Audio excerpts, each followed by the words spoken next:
আর্থিক সংকটে ভুগছে আইসিবি ইসলামী ব্যাংক। আমানতকারীদের টাকা ফেরত দিতে পারছে না ব্যাংকটির মৌলভীবাজার শাখা। আরও একাধিক ব্যাংক রয়েছে যারা ৫ লাখ টাকার বেশি তুলতে চাইলে দিতে পারছে না।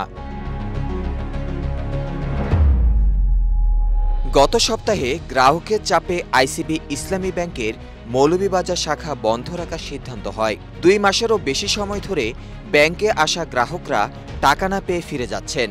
এতে দুশ্চিন্তায় হতাশা বাড়ছে প্রবাসী ও পর্যটন অধ্যুষিত এ জেলার গ্রাহকদের।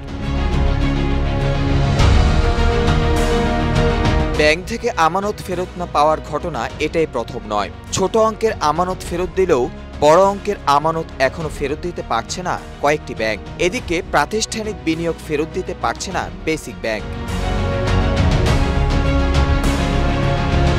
এসব প্রতিষ্ঠানকে আমানত ফেরত না দেওয়ার জন্য অনুরোধও করেছেন ব্যাংকটির ব্যবস্থাপনা পরিচালক।